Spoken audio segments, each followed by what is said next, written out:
김정은 북한 국무위원장이 오늘로 사흘째 방중 일정을 소화하고 있습니다. 이제 관심은 김 위원장과 시진핑 주석의 정상회담이 언제 열릴지에 쏠리고 있는데요.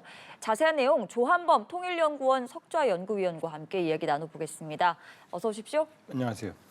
네, 중국 외교부가 조금 전, 약 1시간 전쯤에 공식적으로 밝혔습니다. 김정은 위원장과 시진핑 주석이 공통의 의제에 대해서 이야기를 나눌 것이다. 정상회담을 공식화한 부분인데 이제 오늘 곧 열릴 것이다 이렇게 봐도 되는 상황입니까? 이제 그렇게 봐야 되겠죠. 왜냐하면 지금 오늘 일정에 특별한 일정이 없거든요. 김정은 측에서는. 그렇게 보면 아마 이미 회담이 진행되고 있을 개연성도 있고 예.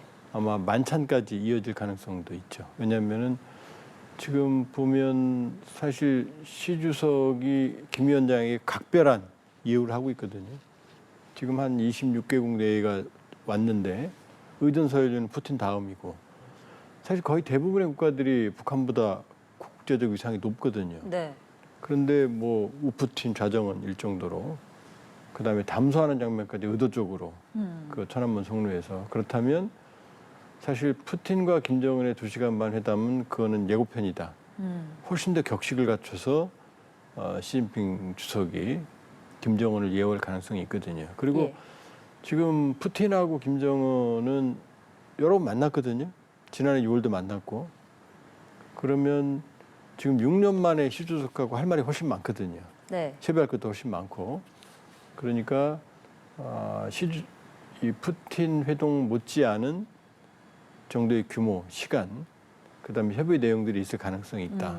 그리고 만찬까지도 이어질 가능성을 배제할 수 없다 이렇게 볼 수 있죠.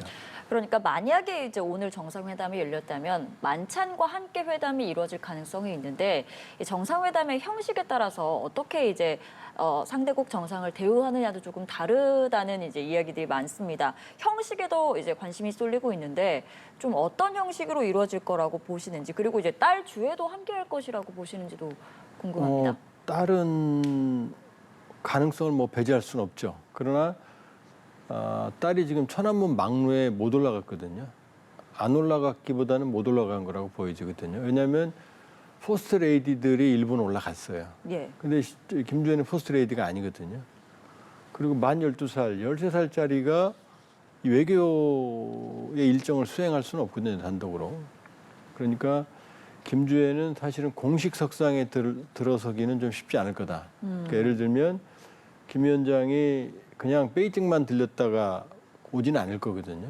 전례를 비추어서 뭐 주요 시설이나 경제 시찰이나 이런 걸 이제 동반할 가능성이 있는데 이제 그때 이제 아빠 따라서 현지 지도 다시 다닐 가능성은 있지만 만일에 김주혜가 정상회담에 동반을 한다 그러면 그럼 펑리 위안도 나올 가능성이 있거든요. 급이 안 맞죠. 예. 그러니까 뭐 워낙 배려를 하고 있으니까 파격적으로 후계자 공식화를 완전히 뭐 낙인을 도장을 받기 위해서 깜짝 등장할 가능성을 배제할 수는 없지만 그러나 시 주석 입장에서 아주 불편하죠.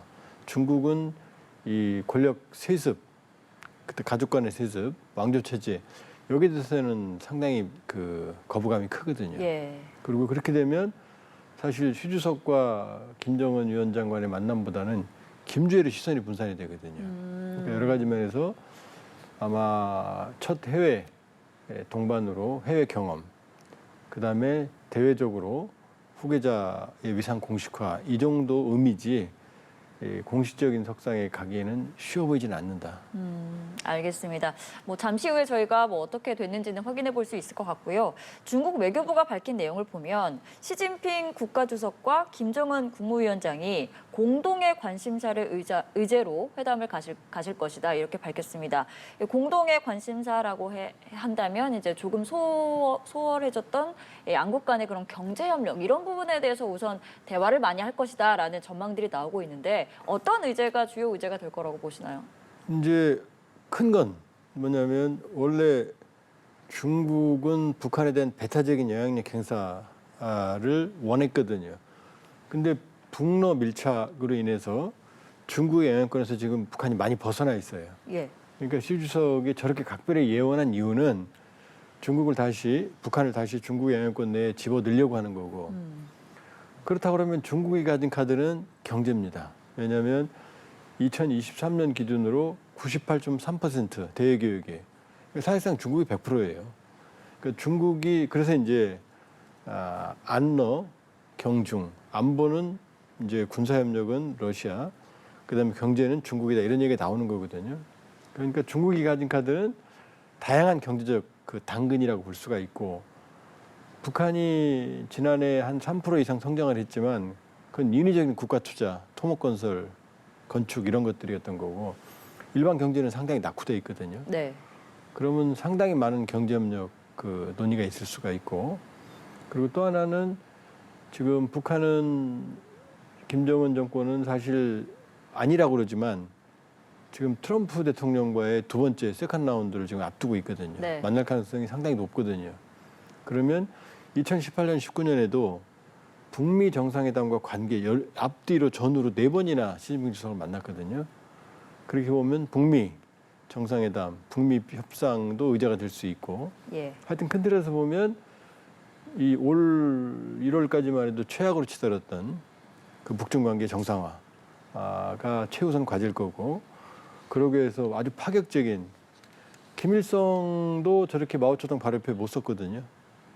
1959년도 마오쩌둥이 있고 예, 과거의 그다음에 사진이 그렇죠. 있었죠. 예. 그때는 바로 옆에 왼쪽에는 후르쇼프 서기장이 있었고 세 사람 건너서 김일성이 있었거든요. 근데 지금 바로 옆에 김정은이 있었거든요.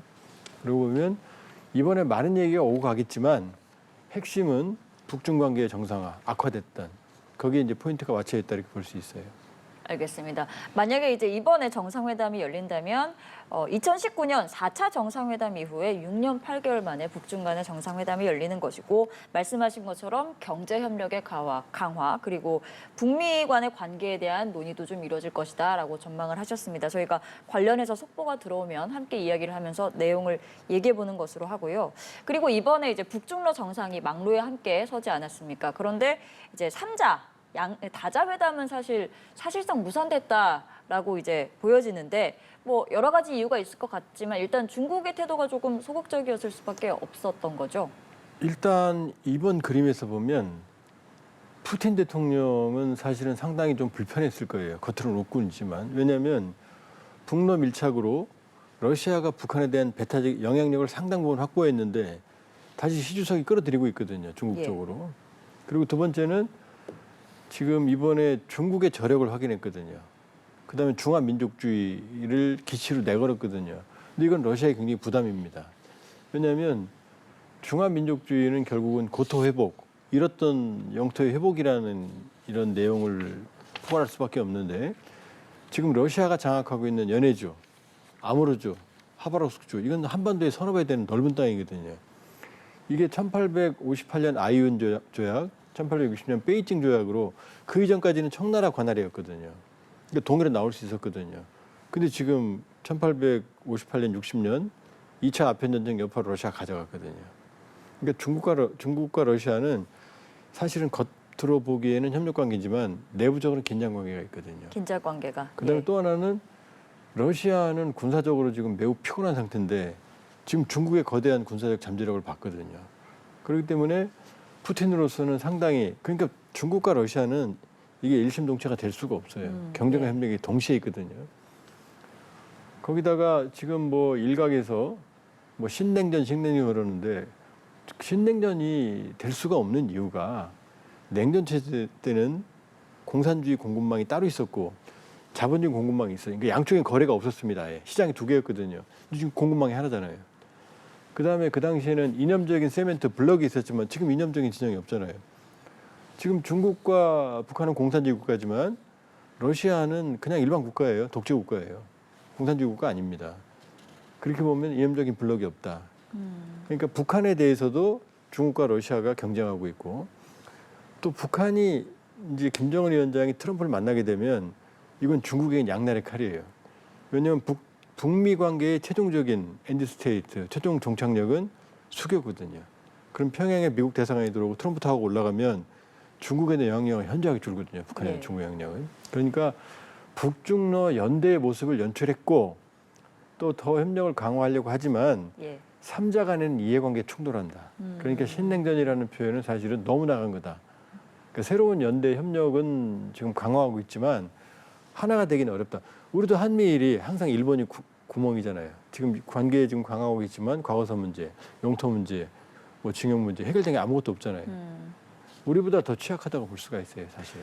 알겠습니다. 이렇게 새 정상이 한 자리에 서긴 했지만 실질적인 협력은 이루어지지 않은 상황인 건데 또 이번에는 양자 이야기를 해볼게요. 김정은 국무위원장과 푸틴 러시아 대통령이 이제 북러 정상회담을 했습니다. 좀 화기애애한 분위기가 연출이 되기도 했는데 주로 어떤 이야기가 논의가 됐을 거라고 보십니까? 일단 이제 러우 전쟁이 휴전 모드로 가더라도 휴전을 하더라도 그러니까 휴전이 진행되는 과정에 전투는 격화되거든요. 영토를 최대한 확보해야 되니까. 그러면 러시아가 북한의 상당한 전쟁 수행 능력을 의지하고 있거든요. 그럼 추가 파병도 필요하고 더 많은 무기가 필요합니다. 그다음에 휴전이 되더라도 이미 전선이 너무 넓어졌기 때문에 러시아 병력만으로 경비가 불가능하거든요. 그러니까 북한 병력이 더 필요합니다. 그러니까 양측은 협력을 더 할 거다. 그러니까 이런 말 했거든요. 김정은 위원장이. 우리는 형제의 의무를 다 했다가 아니라 다 할 것이다. 앞으로도 한다는 거거든요. 그러니까 과거에 했고 앞으로도 할 것이다. 여기에 대한 군사협력에 대한 많은 얘기가 있었을 거고 또 하나 이제 푸틴 대통령이 한 말 중에 아주 특별한 말이 하나 있거든요. 예. 뭐라고 말했냐면 김정은 위원장의 주도로 인민군이 파병됐다 이런 표현을 노골적으로 했거든요. 네. 내가 요청했다가 아니라 김정은 위원장이 주도했다 이렇게 말하다고. 그러니까 김정은이 먼저 보내겠다고 말했다는 얘기예요. 이 얘기는 뭐냐면은 네가 먼저 보냈잖아 라는 표현이 들어있는 거죠. 네. 그 얘기를 할 필요가 없거든요. 사실은. 아주 고맙다고 그러면 그 표현 할 리가 없거든요. 그러니까 김정은 위원장의 주도로 인민군을 파병했다라는 걸로 김정은 위원장이 먼저 제안했다는 게 확인된 거죠. 예. 그런 이제 설이 있었는데 확인했거든요. 그러니까 그 얘기는 양면이죠. 고맙기는 하지만 네가 먼저 제안했어라는 얘기를 분명히 하는 거죠. 그러면 대가 지불에 있어서 사실 반만 지불해도 되는 거죠. 그러니까 뼈 있는 말 한번 한 거죠, 사실은. 이렇게 북러 정상회담이 진행이 됐는데 내용 자체뿐만 아니라 이제 전후로 이렇게 포착됐던 장면들도 관심을 끌었습니다. 북한 수행원들이 뭐 회담이 열리기 전에 실내 온도를 두고 뭐 옥신각신하는 모습도 목격이 됐고, 그리고 이제 김정은 위원장이 앉은 의자와 테이블을 닦는 장면이 또 포착이 되기도 했는데 뭐 DNA를 지우기 위해서다라는 수치도 나오고 있는데 이런 부분은 좀 어떻게 해석을 할 수 있을까요? 저도 이제 러시아에서 소련에서 유학할 때 항상 문제가 뭐냐면 그 사람들은 추위에 강하고 우리는 더위에 강하거든요. 아, 예. 그러니까 에어컨 온도를 지금 낮추면 푸틴 대통령은 낮춰야 되는데 그럼 김정은은 춥거든요. 그 온도 갖고 옥신각신한 거고. 온도가 차이가 있다. 그렇죠. 실제 온도 근데 차이가. 왜 저런 일이 왜 벌어지냐면 지금 독재 국가일수록 이 지도자의 경호나 아니면은 신변 이게 제일 중요하거든요. 그러니까 아마 저것과도 싸우는 거고. 그다음에 김정은 위원장은 또 이번에도 뭐 소독약으로 닦고 지우고 뭐 모든 걸 하는 정말 저거 너무 과도한 거거든요. 어느 정당도 저렇게 안 하거든요. 그러니까 김정은 경호의 어떤 그 과민한 측면도 있지만 또 하나는 김정은 위원장이 지금 건강 상태가 문제가 많다고 그러잖아요. 그러니까 질병 상태 이런 것들을 노출하고 싶지 않을 가능성이 있죠. 왜냐하면 일반적인 정상이라면 저리까지는 않거든요. 저 문제는 과도한 경우도 있지만 김 위원장의 정상적이지 않은 건강 상태와 관계가 있을 수도 있다. 그건 추정이죠. 건강 상태와 관련한 뭐 우려가 있을 수도 그렇죠. 있다라고 말씀을 하셨는데 또 김정은 위원장이 이제 타고 온 열차, 전용 열차에는 전용 화장실도 따로 있는 것으로 전해졌고 뭐 이동 호텔을 이용할 때는 뭐 모발, 침 같은 흔적도 다 지운다고 하는데 이것도 이제 마찬가지로 같은 맥락으로 해석을 해볼 수 있는 그게 건가요? 생체 정보거든요. 이렇게 만지기만 해도 DNA가 남거든요. 머리카락은 뭐 완벽한 거고요. 침 튀면 여기를 닦으면은 생체 정보가 나오거든요. 그러니까 오사마 빈 라덴 그 제거 작전 할 때도 그 최종적인 오사마 빈 라덴 확인은 뭐냐면 생체 정보로 확인했거든요. 예. 그 생체 정보는 최고 지도자의 생체 정보는 고급 정보입니다. 특히 독재 국가에서는 그러니까 이제 뭐 거의 과도할 정도로 우리가 보기엔 뭐 블랙 코미디에 가까울 정도로 심한 그런 이제 과민한 반응을 보이는 거죠. 알겠습니다. 그리고 또 이번에 또 포착이 됐던 게 중국과 러시아 정상 시진핑 주석과 푸틴 대통령이 테난먼 망루로 이동을 하던 중에 나눴던 대화의 주제가 또 공개가 됐습니다. 수명 연장, 뭐 장기 이식 같은 이야기를 주제로 대화를 짧게 나눈 것이 포착이 됐는데 좀 어떻게 들으셨어요, 이 부분은? 그 아주 재밌는 장면이 포착이 됐죠. 왜냐하면 우리가 역사를 돌려보면 천하를 제패했던 진시황이 천하 제패를 완성한 그 순간부터 주력했던 게 영생입니다. 영원히 살려고 하는. 그러니까 지금 시진핑 그다음에 푸틴 같은 천하의 저 독재자들, 세계적인 독재자들이 이제 더 필요한 게 뭐냐면 이제 영원히 누리는 거거든요. 그러니까 두 독재자가 정확하게 자기들에게 맞는 그 독재자의 민낯을 보여주는 대화를 한 거죠. 얼마나 누릴 수 있느냐, 더 오래 살자 이 얘기를 하는 거죠. 참 슬픈 얘기죠.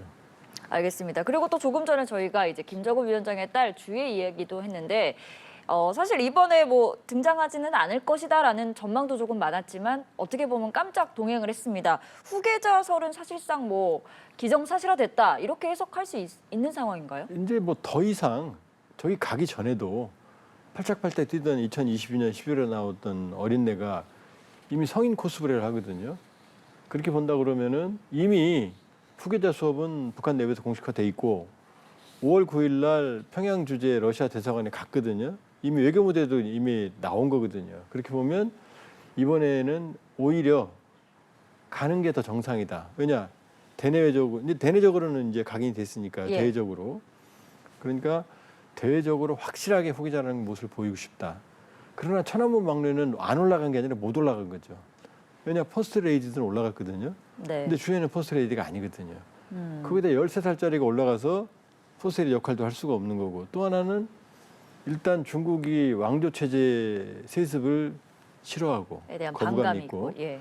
또 하나는 김주애가 막내에 올라가면 외신 카메라가 김주애를 잡지 시진핑을 안 잡거든요. 그러니까 제가 보기엔 못 올라간 것 같고 아마 이 공식적인 외교 행사에는 제가 보기에는 나오긴 어려울 것 같다. 그러나 네. 김정은이 그냥은 안 갈 거거든요.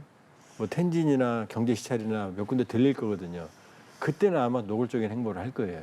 그래야만 아마 후계자 수업, 그다음 해외 경험도 있지만 각인을 시키거든요. 다시 후계자라는 모습을. 그러니까 저렇게 열차에 살짝 내리는 모습만 보여주고 가지는 않을 거다. 어떻게든 그렇죠. 네, 내부에 모습을 또 한번 그림을 더. 실어야 되니까. 오늘 노동신문 보니까 예. 김주애가 나오는 장면이 딱 하나 있어요. 네. 그거만큼 부족하죠. 그러니까 내일 신문에는 더 많은 걸 모레신문에 실어야 되면 분명히 김주애는 동선을 좀 보일 가능성이 있다. 그러나 공식적인 자리는 쉽지 않을 거다. 예. 그리고 마지막으로 이제 우리나라 우원식 국회의장도 열병식에 참석을 했는데 김정은 위원장과 악수를 하긴 했지만 굉장히 짧았던 것으로 보이고요. 남북 간의 대화 가능성은 이번 계기로는 좀 낮다 이렇게 봐야 할까요? 이번은 그냥 이 자리에서 인사하는데 그냥 뭐 외면한다? 그럼 더 웃기죠. 그냥 의례적인 인사였던 거고요. 남북 관계는 당분간 불가능하다. 왜냐하면 북한이 우리를 완전히 다른 국가로 취급했으니까. 그러니까 남북 대화에는 안 나올 겁니다. 그러나 외교 관계, 나라 대 나라, 조선민주인민공화국과 대한민국이라는 외교 관계라면은 나올 거다. 그러니까 김여정이 지난번 담화를 낼 때도 외무성 국장들하고 회의를 하고 담화를 냈거든요. 그러니까 대한민국은 통전부나 조평통 같은 대남 기구가 이제 없어졌으니까 외무성의 일로 전환됐다라는 걸 얘기하는 거거든요. 예. 그러니까 남북 대화는 힘들다. 그러나 외교적인 대화라면 가능성은 남아있다 이렇게 볼 수 있죠. 알겠습니다. 오늘 말씀은 여기까지 들어보도록 하겠습니다. 조한범 통일연구원 석자연구위원이었습니다. 말씀 고맙습니다.